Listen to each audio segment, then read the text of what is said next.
Mesdames et messieurs, nous venons d'assister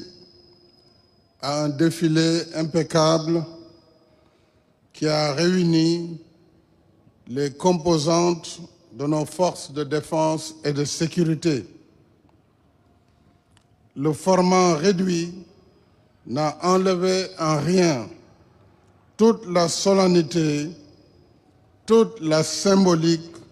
de la célébration de notre fête nationale. En ma qualité de chef suprême des armées, je suis satisfait et rassuré par cette belle parade qui traduit le haut niveau d'entraînement et de cohésion des unités. Le pas est alerte, l'allure est martiale, ce qui montre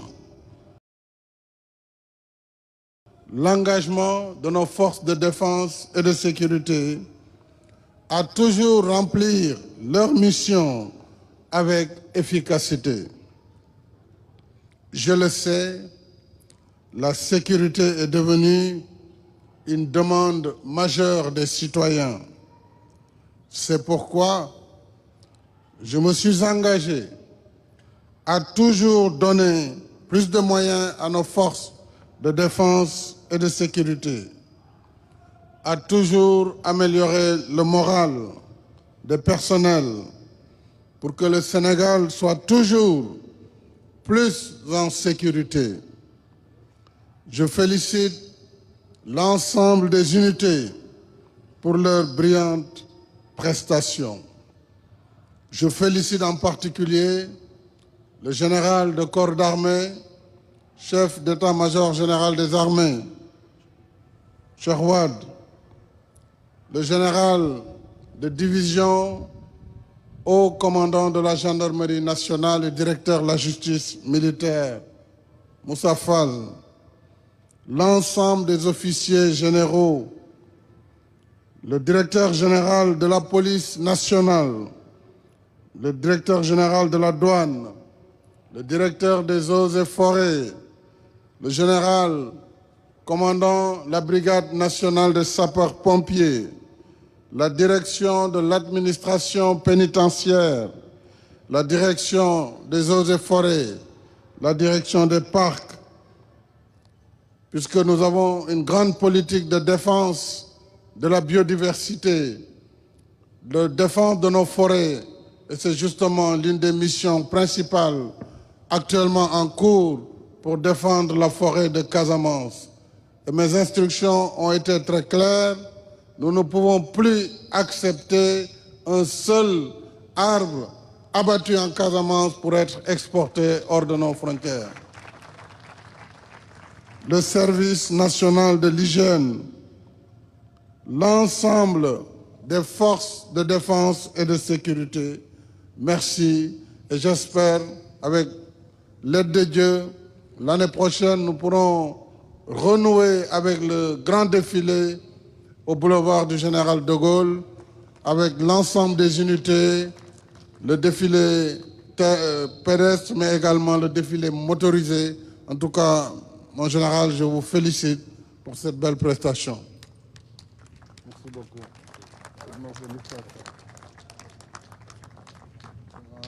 Macky Sall qui vient de donner ses impressions après ce défilé.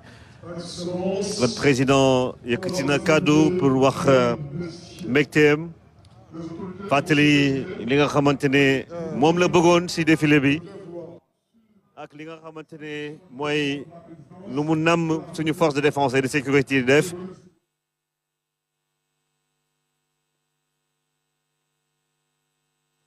Lu mu namm suñu force de défense et de sécurité def.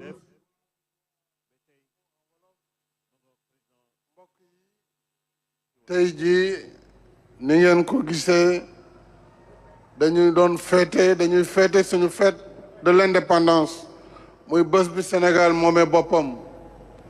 ginnaaw mbas mi gis nañ ne ñaari at yi weesu ci biir palais de la République dañu doon def rek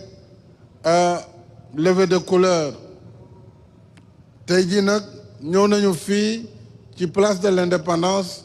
def fi défilé bu yemandi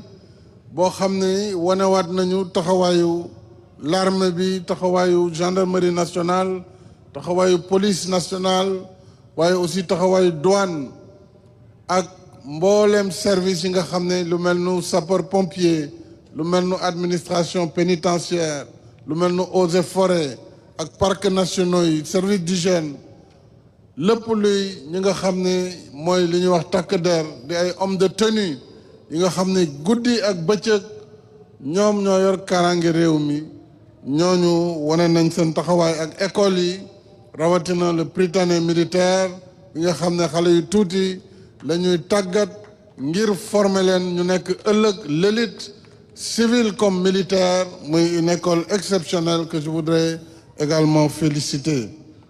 tey jii nag lii ñu wane donte ne génnewuñu oto yeeg machines yi de wane na tey taxawaayu Sénégal taxawaayam ci aar réew mi aar frontière réew mi ci bépp musiba wala tuuxi doona boo xam ne ak fu mu mënti jógee ak nu mu mënti bindoo am nañu tey capacité pour neutraliser n'importe quelle menace sur la stabilité de notre pays. loolu nag lu am solo la maanaam muy guddi muy bëccëg Sénégal tey jii joxe nañu li war suñu armée taxaw na ànd ak forces armées gendarmerie ànd ak police ci wàllu renseignement ci wàllu ordre ak ci wàllu li ñuy wax au niveau de l'ordre public loolu yëpp tey jii force de défense et de sécurité yor nañ kaaraange bu mot a mot ba ci douanier yi ci wàllu koom-koom ak lépp loo xam ne luy jëmale suñu réew kanam la lii day wane rek taxawaayu Sénégal may kañ armée nationale ak gendarmerie nationale ak di kañ de façon générale lii ñu tuddee ay forces de défense et de sécurité man mi nga xam ne tey ci coobare suñu borom ma jiite réew mi te nekk seen kilifa kontaan naa ci seen taxawaay kontaan naa seen liggéey kon maa ngi leen koy waxaat te di leen yokk wax ñu gën a taxaw pour gën a aar àll bi nga xam ne suñu àll la te ñu war ko sàmm rawatina ci Casamance moom rek lañ fi desee ci àll ndax foo dem ci bëj gànnaar gis nañ ne garab yëpp dee nañu wala yàq nañu leen kon nag li des